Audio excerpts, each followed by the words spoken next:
So today, with the technology challenges, we're doing the Zoom, but it will be posted on Facebook and Instagram, so you can still access and see our Tuesday conversations with Mhm. friends.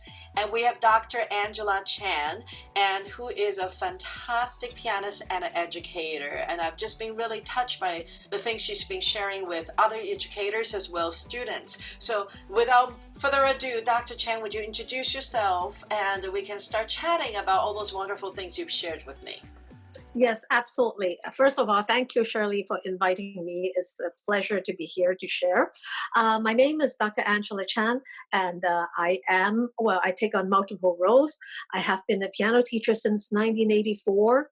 I have groomed a lot of young students who ultimately aim for a performance career. Also, I'm the senior piano examiner for the Royal Conservatory of Music in Toronto. I also am the founder and director of Lambda School of Music and Fine Arts. So I wear different hats, but basically, one simple description is I am a musician. And I always remain a musician at heart, and I'm trying to teach the younger generation to share with them what I'm really passionate about. Mhm. That's so wonderful. And I think a teacher has to be inspired in order to inspire their students. And you just always you've struck me as somebody who's very inspired and who has maintained that inspiration with yourself, and which I think is where we all have to begin. And can you tell us a little bit about how you started teaching and how you maintain this fire, this inspiration throughout your entire career, working with students and also as a pianist, as a musician yourself? Yes, absolutely. Now, I started very young unofficially because my father introduced me to piano playing. But he is just an amateur piano player, not even a pianist. But at the home environment, I got groomed and I developed a very deep love for music. So, like the piano or the little electric keyboard was my toy that I grew up with. So music has formed a very deep bonding between me and my parents, and I loved it. Now, very unfortunately, at the early phases of my studies, I ran into teachers who were extraordinarily strict. I know they mean well, but it was from a different generation Right. where the values were different and obedience, discipline. It was less about the joy and the fun of learning. So I went through a teacher that was extremely strict, where the basics like hitting your knuckles with a ruler when you can't get it, or like she was a soprano, and she would really scream from the top of her lungs when I played the wrong note. So I was always scared when I would play a wrong note because I don't know when she would scream into my ears. So after after And we that, are so loud. We are so loud. it was it was really like scary, and you don't know when the scary moment will happen. That's the most scary part. Right. So like I started in a very difficult situation, but my love for music never waned. And it was fortunate that I had the journey of studying with very great mentors late in the later part of my life, where they spent a lot of time helping me redevelop my technique, because during the course when I was younger, I didn't really have the advantage or the benefit of getting the full pianistic training. I learned very much as an amateur. So a lot of time was spent in fixing the problems. Right. And what's worse was inherently I was very musical. So in order to compensate alongside with my technical limitations, I did a number of stupid things myself where I didn't practice in the right way, and I almost led to injury. So all this journey alongside, and one even more strong point that led to where I am at is I remember at critical moments of my life when I was 18, I heard a young pianist. Her name is also Angela. Around me, there were a lot of Angelas that they played piano really well. But at that time, I thought, how come it's not me? So I looked at them. There was one when I heard her. She was 8 years old, and I was 19.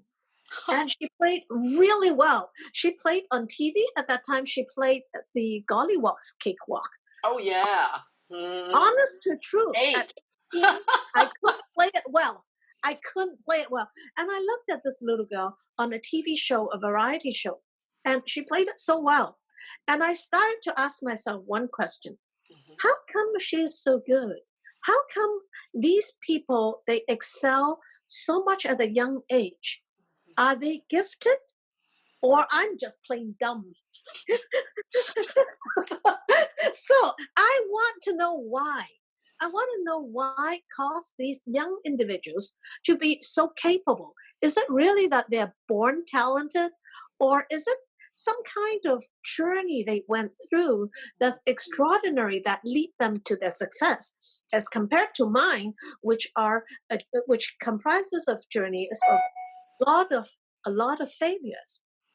So I Mm, decided to follow the roots and understand what makes someone succeed. And is giftedness really something innate, or it could be acquired through appropriate teaching?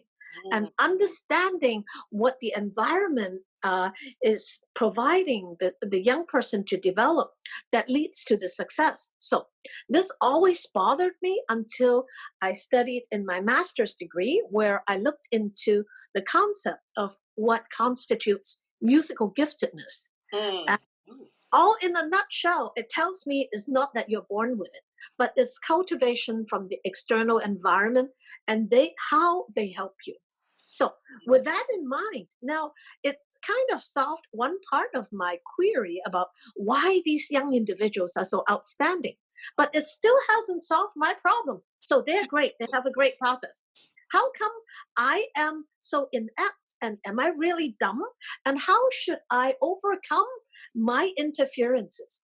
And by doing that, how can I help others who have a similar situation?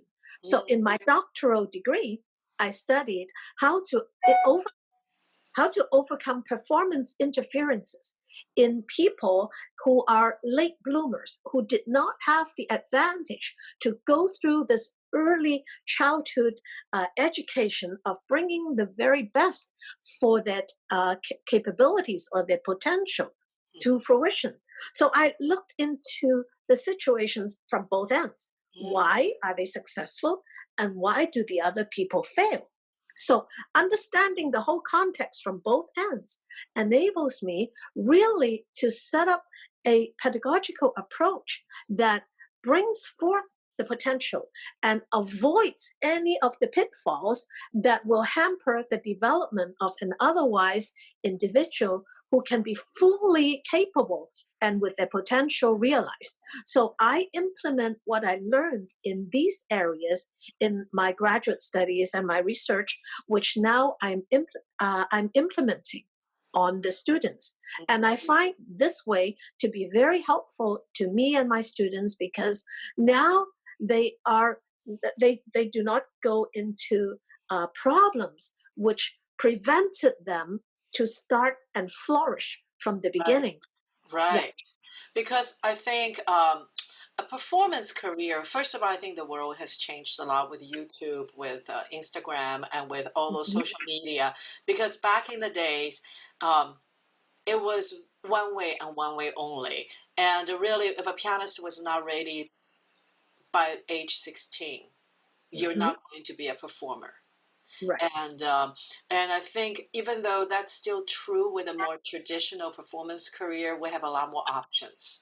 And Mhm. but you know, I there's a book I've really enjoyed, and I really try to work on it for myself as well as for with my students. By it's a Dr. Carol Dweck, and it's called the Mindset. And for the whole concept is the growth mindset versus the fixed mindset. And for for instance, praising a child, you are Mhm. doing such a good job on the piano. I really appreciate your hard work. I can see you practiced, and look what you have done. You know, specifically point out the improvement. Versus, you know what? You are so talented. I'm so proud of you. See, the Mhm. problem is when you praise somebody for their talent, is they become afraid of trying anything they might fail. And if they fail at any attempt, and that failure is going to come Mm-hmm. with piano and with most other things if you continue to stick with it, Mm-hmm. because it's going to get harder. You will have challenges. But if you focus on, if I was born to do this, I should be able to do this, the moment you encounter that challenge, you will fall apart.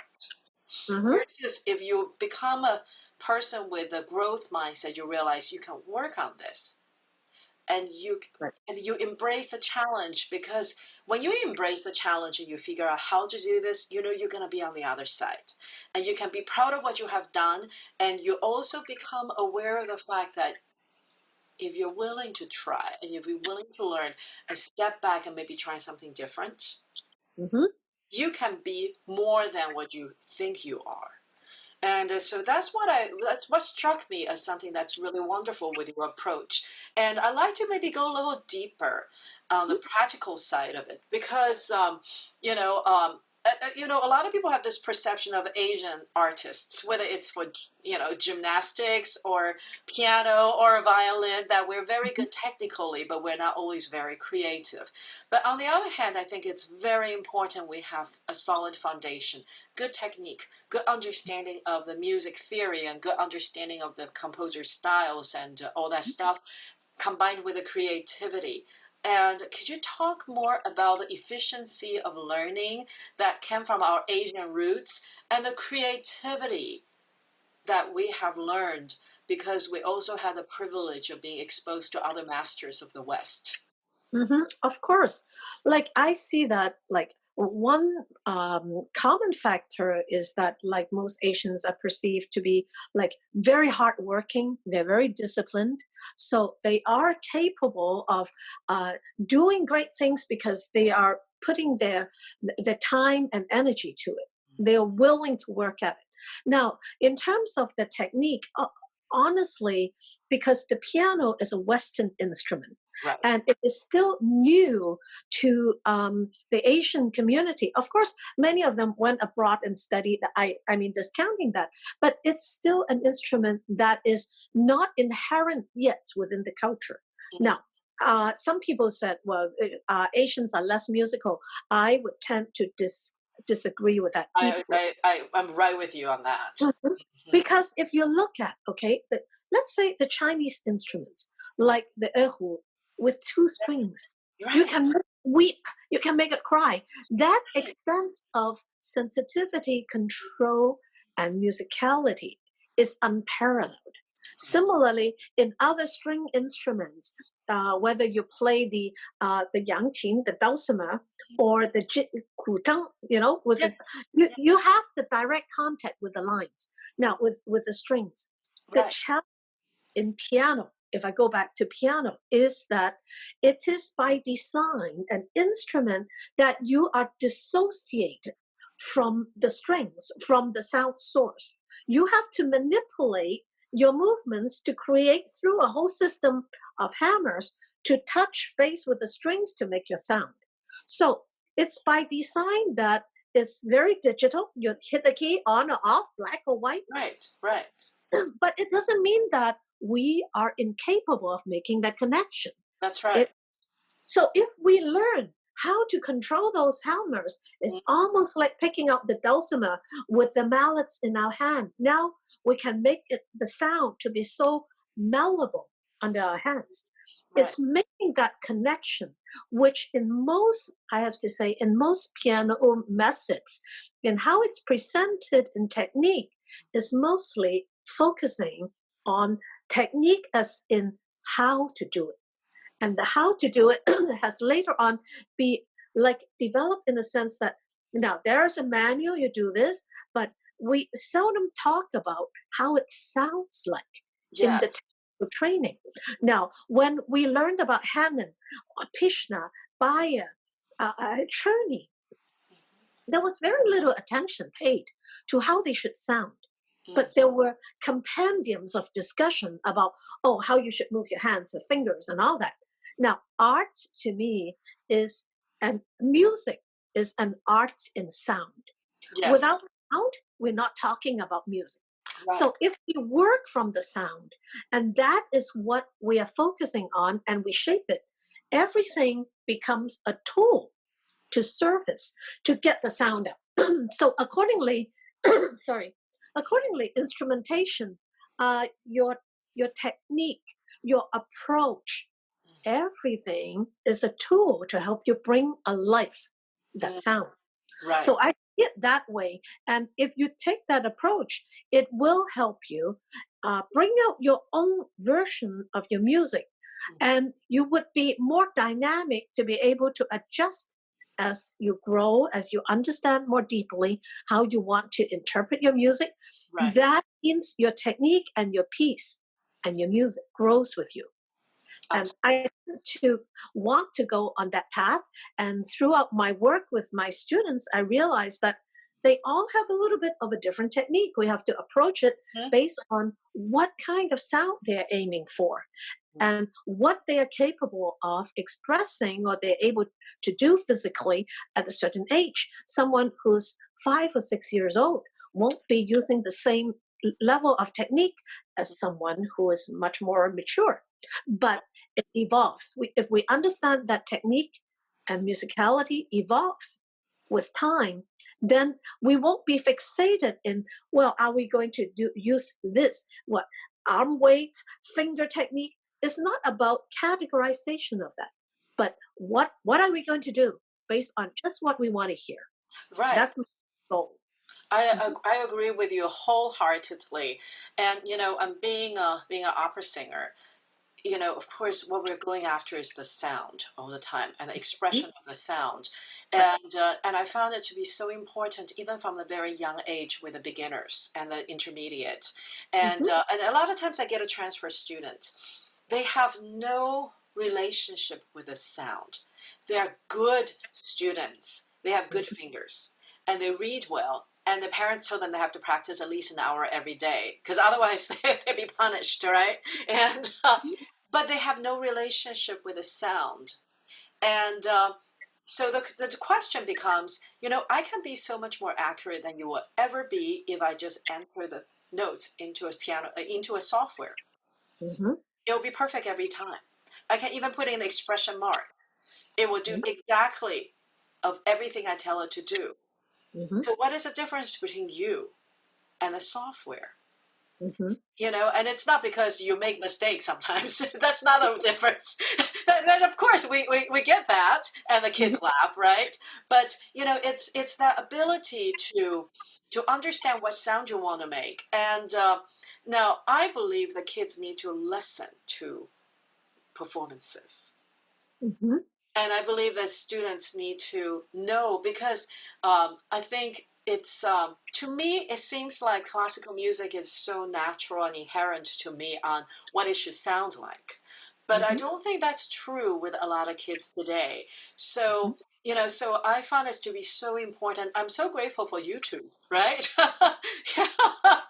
And so they can become inspired and they mhm. can hear the sound. How do you approach helping the students to cultivate their own ability to imagine the sound? Because I think you have to be able to imagine the sound first. Mhm, mhm. Well, I think it's indeed a blessing that we have YouTube available for all the students to listen. Right now, any grand artists that Mm, have recorded videos are accessible now. And I generally, when I encourage my students to listen, I would prefer that they listen to different pianists. For example, I give them quite a large freedom to choose what they like to play.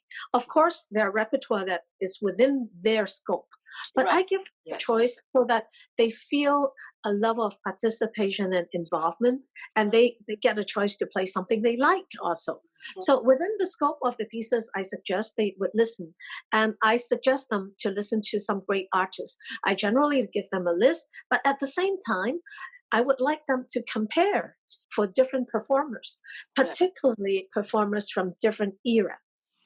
And Yes. Yes. they Such would different traditions. yes, because like Yes. when you listen to Beethoven, well, right now, I mean, around this era, actually, most of the pianists that are on record labels, they have impeccable technique. Right. And they have made an error, it would be edited out. So it's not there. Now, if you listen to the old times, Solomon, Gisa King, Richter in concert, Shershakaski, there are mistakes galore. Now, they learn one thing: mistakes is part of being human. And if you know what to take off from the mistake, you are not comparing yourself against edited, perfect versions of extreme technical prowess nowadays. Because when you play live, look at what the grandmasters can do. Errors is not what we're looking for. When we listen to them, each of them have their different personality that came through in the music, that reflects their culture, it reflects their personality and character.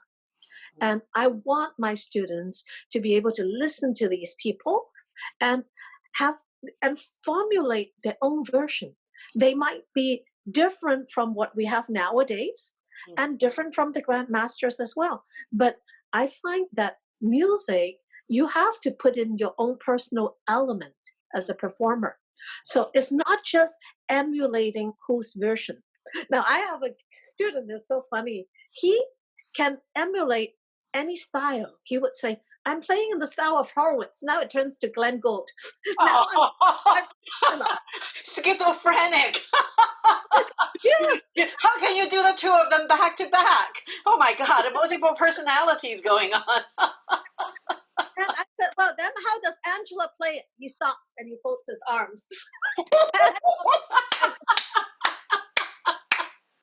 I love it. I love it. You know, it's interesting because in addition to listen to different pianists, I've had my students listen to different instruments.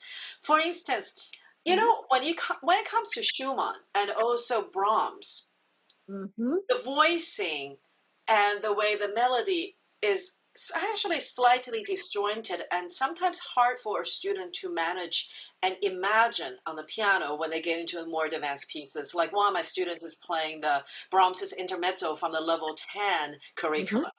And he really had a hard time imagining because the melody travels and it doesn't really, in our mind's ear, it doesn't stop.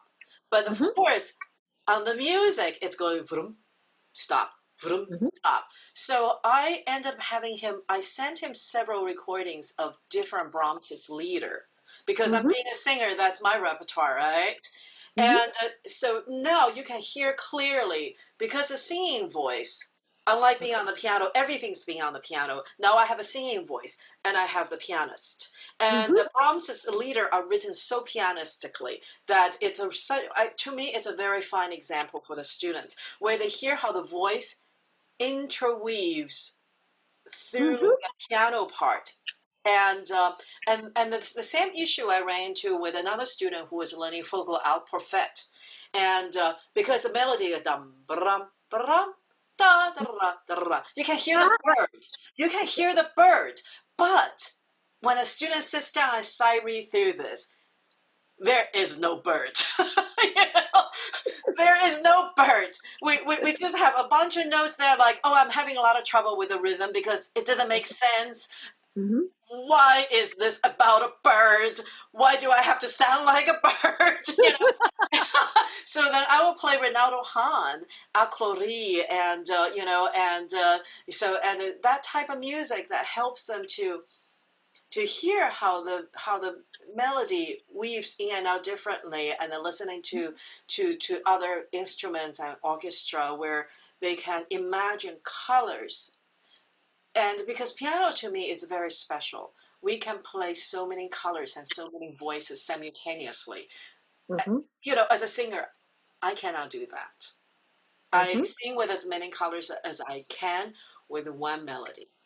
Right. And when I'm playing the piano, that's when I feel more complete as a musician, because when I'm as much as I love the collaboration and I play a lot of piano forehand, and I love it. But it's only when I'm working on solo piano repertoire, I'm capable of a complete music experience at 2 o'clock in the morning by myself when I'm practicing. And to me, that's a pleasure, that's a joy and a privilege. So can you talk a little bit about that and how it relates to the students in their own personal experience and growth. Of course.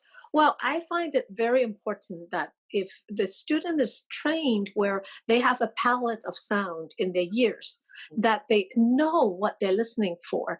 And Right. also through the listening process, they are able to formulate, hey, this sound means what to me? They are actually constantly developing their repertoire of understanding and sound. And when they get moved and touched, they have this connection with the music, and they would be able to recreate that kind of emotion or sound. I mean, kids are actually very, very intelligent. They sometimes when they listen, they don't just listen to the dimensions that they are expected. Of course, I know in the standard evaluation, they are evaluated. Do you get the pitch? Do you get the rhythm? Do you get the interval? But I noticed that little attention has been given to listen for what are the nuances. Is there a microscopic crescendo or decrescendo? What exactly is the timing? Timing is often taught as metronomical timing, where is it two beats, 3 beats, 3 4, 4 Right. 4. Right. Now, how is that rubato being handled? How do you space the gaps in between?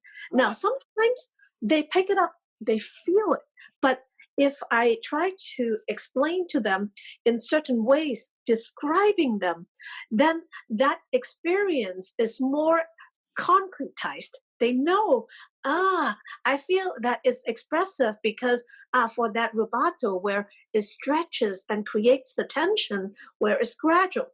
Now, I never have assumptions that younger kids are unable to pick these up.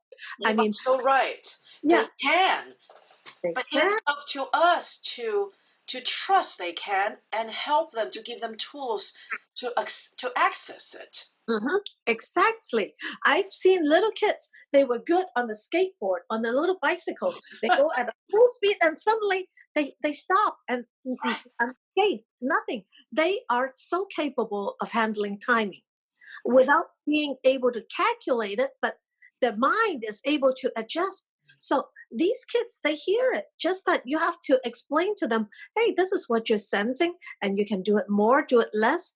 And just to put it in a way that they are able to understand. Now, I thought recently, actually, I taught a little kid. She is 6 years old, but she's playing a piece. It's the List Numerigen, and there's a lot. She's now her fingers are agile and she's able to play, but there are things that if she is a little bit heavy, it Right. sounds stuck.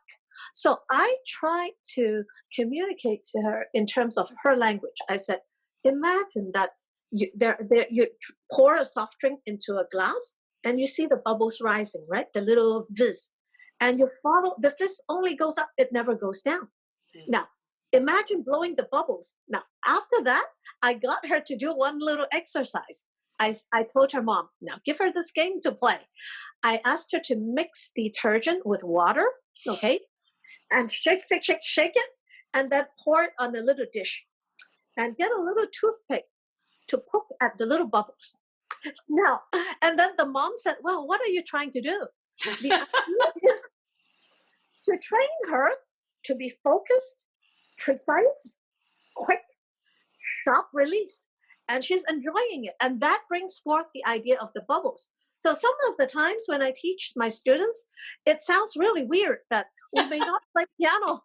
So I get it. I get it. But you know, it's I don't know if you are familiar with the neuro linguistic programming, how students learn the three modalities. This is addressing who they are, right? Meet them where they are. You have the oral, you have the kinesthetic, you have the visual, and this helps that little child relate in a way right. that makes sense to their mind. Because where did the sound come from? The sound come from the mind, the Mhm. imagination. And that's Right. the relationship between this and this and this, right? Mhm. Exactly. So if they understand the sense of it, they are more likely to be able to do it.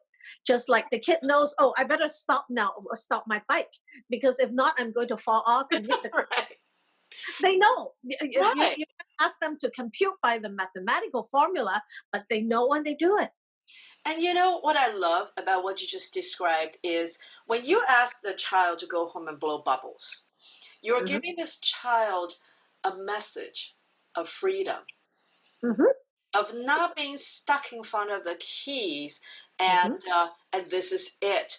It's already helping the child to relate their little life experience to the sound Hmm. immediately. There's a personalization in their relationship immediately to the music they're making, to their piano Hmm. playing, and they're not boxed in from the beginning. And they learn that from you because you told them, hey.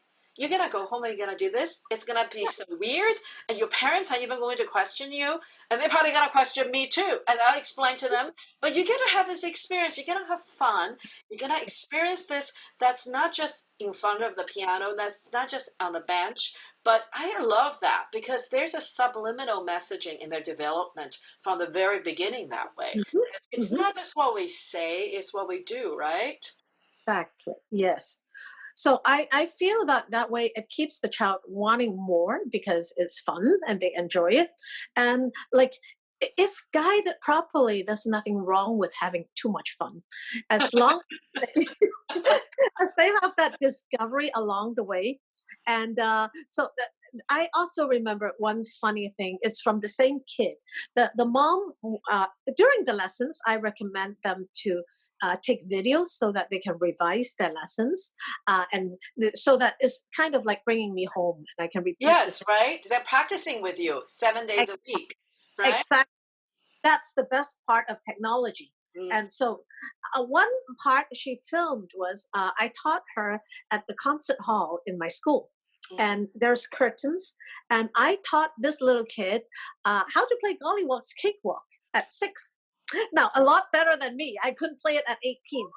Wow. So I taught her. And so one scene was after dun dun dun dun, there was a gap, and then you come back to the theme. Dun dun dun dun dun. So it was hard for her to get that slowing down and coming back in the theme. So brought her backstage and I said, you know what was going on there? Why was there a stop? The Gollywog was dancing and then suddenly he was shy. So he hit at the backstage, Oh, peeping through the curtains like this. I love And it. suddenly, you know what? The boss behind kicked him out from the stage. So he got kicked out and then he continued to dance. I love it. I love it. I love it. And I still remember I make my little 10, 11-year-old boy students have to learn to waltz with me because their waltz was dinosaur stomping. Boom, ba, ba, boom, ba, ba. They were being very accurate. Heavy, light, light, heavy, light. But you know, but you have to travel through the floor. You know, because it's not single measures. We have the Right. whole thing to travel through. And so, you know, so those poor kids, their life experience we're giving them, right? Mhm. I love it. I love it so much. This is so wonderful. So wonderful. And I think students and teachers, we have to stay inspired in order to inspire the students and continue to discover new ways of relating to in my case, I feel I need to continue to discover new connections with my music in order to be an inspiring teacher to the students. Uh, Mhm. you know, if I'm not fresh, my teaching is going to be stale, and it's that continuous growth on our part that helps me to relate to the continuous growth the children experience.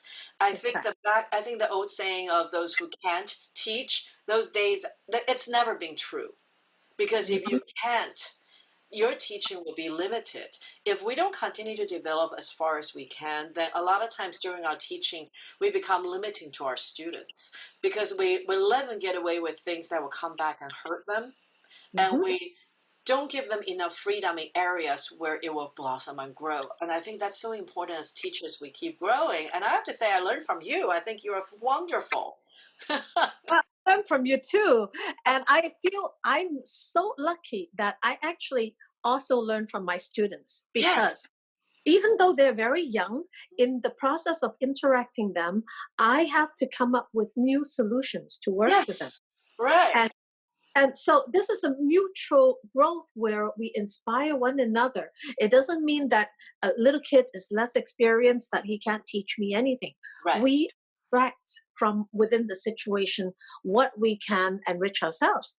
And the part I love what you said about you have to grow, because if not, we, number one, I feel if I don't grow, I'm doing a disservice to my students, Right. because our students are growing at leaps and bounds, at exponential rates. They Right. are, yes. So we have that, we are given this privilege to be sharing with them our experiences, but we should not let, I should not let my experience grow stale, Right. because if it's shelved and dusty, it means nothing to this current world. I have to constantly change it so that it adapts to what that student needs. And Right. that's what I learned.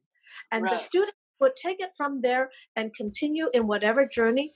What I'm teaching is not necessarily that you must be a concert pianist. It's not about that. But based on what I've shared with you, you might extract similar principles Right.